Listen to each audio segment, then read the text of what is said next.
사도 바울은 야고보, 게바, 요한 등 예수님의 이 애제자들을 향해 기둥과 같이 여기는 자들이라는 그런 표현을 썼습니다. 참 멋지고도 감동이 되는 표현 아니겠습니까? 자, 그렇다면 이 기둥과 같은 일꾼이 되려면 어떻게 해야 될까요? 물난리가 나고 난 후 그 현장을 가보게 되면 쉽게 무너진 것과 든든히 남아있는 것이 확실히 비교가 됩니다. 조그마한 물에도 무너져 내린 곳은 거의 대개가 땅속 깊이 들어가지 않는 곳이고요, 아무리 험한 물난리가 지나갔어도 든든히 서 있는 그 건물은 땅속 깊이 뿌리를 단단히 내린 곳입니다.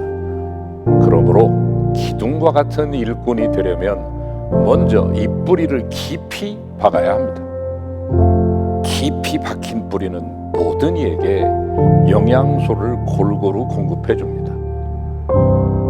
날이 감으로 물이 부족해서 나무들이 모두 말라 죽는다 할지라도 뿌리를 깊게 들이운 나무는 쉽게 죽지 않습니다. 런던에 있는 한 재판소 뜰에는 다른 나무가 말라 죽어가는 이 가뭄에서도 영국에서 제일 맛있고 실한 포도가 열리는 그 포도나무 한 그루가 심겨져 있습니다. 그래서 식물학자들이 그 원인을 다방면으로 조사해 봤더니 다른 포도나무와는 별다른 점은 없고 그 포도나무 뿌리가 테임즈강 쪽으로 깊숙이 뻗어 있었다는 것이죠. 이 테임즈강 쪽으로 깊이 뻗어 있었기 때문에 웬만한 가뭄에도 이 수분을 충분히 빨아들일 수 있었고 많은 영양분을 흡수할 수가 있었던 것이죠. 꾸준히 섬기는 일꾼은 자신뿐만 아니라 주변 모든 성도들에게 필요한 영양소를 공급해주는 기둥이 됩니다.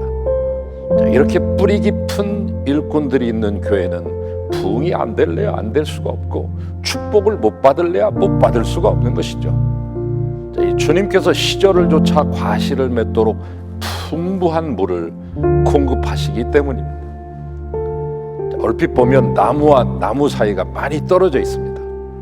그러나 땅을 파보면 이 나무 뿌리는 서로 손을 잡듯이 엉켜 있습니다.